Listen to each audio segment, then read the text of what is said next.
Hello, buddy. Welcome back to Tin Man Sport Channel. I'm your host, Jeffrey Tin Man Taylor, and today I'll be reacting to my second scary story channel, and it's Dark Reality. The video that I'll be watching is 3 creepy real roommate horror stories. So without further ado, I'm going to turn these lights off, move the camera up here for you guys, and let's get this reaction on the road and in the bag, shall we? Okie dokie, here we go.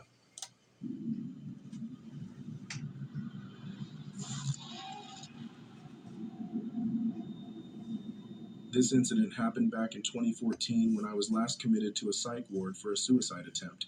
Oh, A man. little background. I am female and was 19 at the time. I was coming off of 3 years of bipolar medication while at a peak of substance abuse facilitated by my first year in college going crazy with new adult freedom. I'm sorry to hear that you had to go through all this mental health struggles. And plus, sometimes bipolar medication can have side effects and cause you to go crazy. But I'm glad that you are checking yourself into a mental hospital just so they can get you on the right path. But let's continue with the story and see what happens next. One night I had a big mental episode and was committed for the first time in the adult ward. Previously, I had only been admitted in the minors ward during my adolescence for similar episodes. Within this unit, you had to share a room with the same sex but weren't given any proper introductions. The facility as a whole wasn't managed effectively, nor did any of the nurses or doctors seem to care other than to prescribe and get you out. You see, that I would hate right there. I heard stories and seen on the news where mental health places sometimes don't take care of their patients properly, like talk to you like a normal person and see if you're okay and everything. They just give you medicine and push you right on out. And that ain't right. And I don't know if I would like it being in a room with somebody else because you never know what their problem is. And you definitely don't want your roommate attacking you. I was lead to the room I was staying in, and the nurse just said to the other lady in the room, "This is your new roommate," and left. The woman appeared to be in her late 40s or early 50s, Hispanic and just a little taller than me. She would not keep her gaze off of the floor in front of her and didn't say a word or move when I said hi. I noticed she had a tattoo of a cartoon version of the classic Red Devil, but as a baby, I figured I'd just leave her alone and stick to my area of the room. The first night went as they normally do in a psych ward. My roommate declined to share anything yet again, only staring at the floor, barely moving an inch.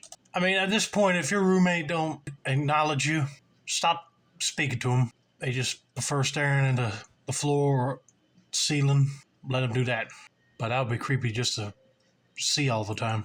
While everyone was lining up to be given their medication before bed, the ward across began to start banging on the glass of the door and screaming. One guy was smiling while banging his bald head against the glass window part, while the guys behind him were screaming and jumping around. It seemed as if they were almost going to break through, but orderlies came and took them away with their screams still lingering through the halls. Being in psych wards before, I wasn't surprised by out-of-the-ordinary behavior like yelling or fights starting, but this was completely different to me. I was with disturbed adults now, people who had years of illness deteriorating their mind, not little angry kids anymore. I actually felt scared for the first time because of the high level of unpredictability with these people. I knew I wasn't all there in the head, but even these people had me anxious and made it difficult to try to get any rest that night. You know that feeling of being awake but you haven't opened your eyes yet? The moment where you are barely waking up and everything is fuzzy. This is the state of conscious I was in later that night.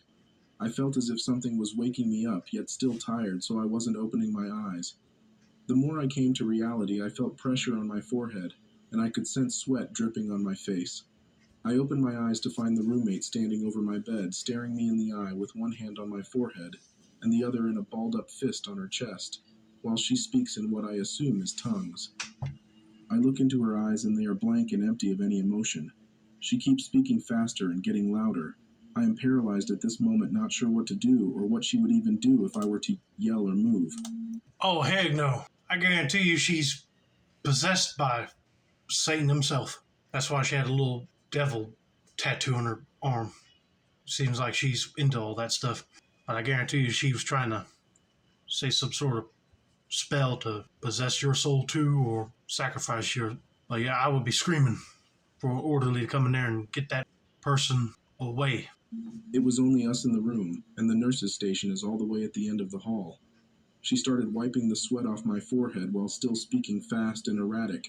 and I wasn't sure what she was doing or planned on doing next. She then put both hands on my forehead, and at this point was screaming while shaking me, but not long before a nurse came in and took her off me. The nurse seemed more irritated that she had to get up and do her job, rather than concerning of how I was doing or feeling. Then why would that nurse want to take that job position then? That's what you're there for, to help patients when they're in trouble with another patient. You see, that's what a mental institution like this should do. They should go through each one of their staff members, and if they get a lot of complaints from the parents or guardians of all these patients, then they should start firing people that don't care about the job and bring in people that do, and stop acting like they're tired of getting off the chair to go rescue somebody. Nonsense. Just hearing that pisses me off. She escorted the woman out and said to don't worry and just go back to sleep. I don't know how, but I managed to fall back asleep. I assume she got transferred to the more severe ward because I did not see her again the next day, and luckily, I was able to leave later that day. This incident has since been a reminder for me to never go back and to manage my mental well-being, because while I have issues, I could be in a far worse state of mind. I still wake up some nights with lingering anxiety and have to calm myself down to go back to sleep. I'm really sorry you had to go through all that and now choosing to manage your own anxiety. I mean, I get it. A lot of people in this world would rather do that because it seems like mental hospitals are starting to decline in great staff, and you never know if the other patients might attack you for no reason at all, with their mental state being better than yours. I'm just glad that you were able to check out that day and that lady did not pass on no demon to possess you. But that will be a creepy episode to see a woman speaking in tongue after she hardly spoke to you. But anyway, let's continue on to number 2.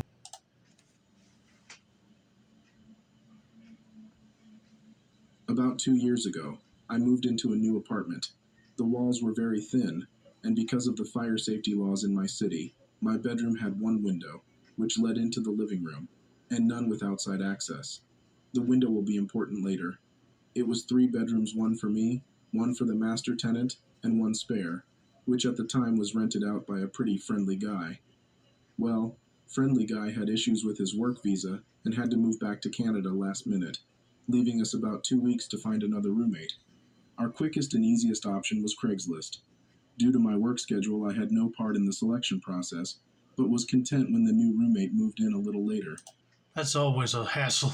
You have a person that's from Canada and they had to go back because of their work visa and left you out a roommate to share the rent of the place. Then you're desperate to look for another one and you go on Craigslist. Well, I tell you what, you always find weirdos on Craigslist, it seems like nowadays. And plus, since you said you were busy at work and didn't help with selecting one, I guarantee you your other roommate just picked a random person that might be dangerous. I don't know. So let's just see. He seemed a bit off, but friendly. He was a very tall, large guy, but pretty quiet, and not someone I wanted to go out of my way to hang with, but was okay to be around and be cordial with. About 2 weeks into his move-in, the master tenant left for Hawaii, leaving him and I alone in the home for the month-long duration of his stay. For the first few days, things are normal. All of a sudden, about 4 days into the trip, I am woken up at about 8 a.m. to a frantic knocking at my door. Roommate, we'll call him Kyle, is standing there when I open up, looking frazzled. He looks me dead in the eye and says, "So do you want to tell me what went on last night?" To which I was shocked and confused, because I had come home from work at about 9 p.m. and immediately showered and went to bed. I explained this to him, and he tells me that he heard me screaming and arguing with someone in my room, that he saw me in the side alley out the window, arguing with our landlord, whom I'd never even seen at that point, that he heard people coming in and out of our house. I tell him no way, none of that ever happened. After staring at me for a little longer, he leaves and doesn't bring it up again.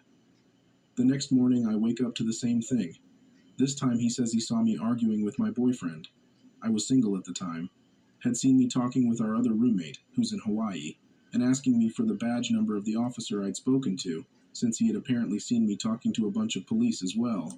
Okay, that's a little creepy that this guy is demanding to know all this information, or he's just going paranoid at this point. And if you tell him, I don't remember the badge number of that police officer, this guy might really lose it.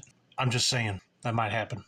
This time I get angry and more or less tell him to cut this shit out, because I'm not doing anything and don't know what he's talking about. He gets a weird look on his face and says, I think I had a seizure in my sleep. The next time it happens, call an ambulance. And leaves for a bit, only to start knocking again about an hour later. And when I open up, Kyle repeats the exact same story verbatim. This happens once more before I tell him to leave me alone and leave for work. I go to work as normal, and I am reluctant to return that night, but am too tired to switch to an alternate location. Big mistake. About 1 a.m., I wake up to slamming doors. Kyle is pacing back and forth between his bedroom, the living room, and out the front door, walking in and out of each room, turning the lights on and off, mumbling angrily and slamming the doors. I can see his figure pacing back and forth through the frosted window in my room that leads to the living room. Since my room is dark, he cannot see inside. Suddenly he screams, "I can't live like this. Why are you doing this to me?" I think he's on the phone and don't respond. A few moments later, he screams my name repeatedly, and I realize he's directing it towards me. I knew I had to get the fuck out of there, so I very quietly creep out of bed and start getting dressed and packing a bag of clothes for work in the morning. I'm almost done when he screams, "I hear you," and charges over to my room, slapping the wall next to my door but not touching the door itself. I look towards my window and see his shadow lean all the way forward, pressing his ear against the glass. I was terrified and sat completely still, unmoving. He eventually screams my name again and moves away from the window, and I hear him start pacing between rooms again. I'd be like, what is this dude's problem? Is he on bad medication and he's starting to act weird? Or is he a complete psycho? I mean, at this point, I'll be calling the cops and tell them about this roommate of yours going nuts. Because the way that guy is acting, you definitely don't want him busting down your bedroom door just to get you. Now my shoes are kept on a rack outside my door, and not inside my room, so I know that when I leave, I'm going to need a moment to put them on. I decide to wait until his pacing takes him out the front door again, at which time I plan to grab my shoes, put them on, and run. As I'm formulating this plan, the pacing stops. He screams, "Do you want to fucking fight about this? Come out right now and we'll fight, I swear to God." I'm very small, and this guy is easily 3 times my size, so I am definitely not looking to fight. After a few minutes, he turns off all the lights, and I hear the door to his room open and close, followed by silence. I wait for a moment to be sure I can't hear any movement, and then decide to take my chance. I took a breath and pulled my door open quickly. I step out and grab my shoes before I look up a second later and see him standing shirtless, with just a pair of boxers and socks on, in the dark of the hallway, his arms hung slightly outward in an awkward position. He says in a low, calm voice, "Ma'am, we need to talk." That was a hard no from me, so I grab my shoes and run out the door with them in hand. I run about a half block barefoot before I stop to put them on. When I look back, he is standing in the porch light of our front door, watching me run, but not moving. Luckily, I had a friend who lived 2 blocks away, and I had their spare key, so I let myself in and crashed there for the night. That's where I stayed for the next week or so while we worked things out with the master tenant, and Kyle agreed to move out within the week. He says he doesn't remember anything that happened, or wasn't sure if it was real or not, but if I said that's what went down, then it must be real. The day Kyle left, he sends me a photo of the house keys sitting on the table and says, "I'm out, nothing else." I take a friend over there with me to scout it and ensure that he has actually left. When we get there, we discover that not only had he left a ton of food and furniture, but he had ripped all of the fire alarms out of the ceilings. He had unscrewed and removed the deadbolt to the front door and left them lined up neatly on the front table. We then realized that my front door can only lock by using a key from the outside, and it had been locked when we arrived, meaning Kyle still had a key. We called a locksmith immediately. Even after changing the locks, I was still terrified to stay there alone afterwards, and never went to sleep at night without barricading the doors with chairs and other furniture. To this day, I still fear for his safety. He was obviously psychologically unstable, but also wonder what could have happened if I hadn't been as lucky as I was. Yeah, he probably would have grabbed onto you and accidentally bruised you really bad or deleted you from the serve early, and he won't remember doing it. I mean, if he's having psychological episodes, he should have had himself committed to a mental asylum and not try to rent out a place with other people. But then if he took the deadbolts off the doors and left his keys there, saying he was out, I guarantee you he was probably planning on getting a spare key made just so he could sneak back in in his crazy state. But thank God they had the idea to change the locks, because if he does come back, the key won't work. He's going to be mad. But if he does show up again, call the police. Well, that is creepy. I'm just glad that she got out of there when she could before he decided to chase her down the street.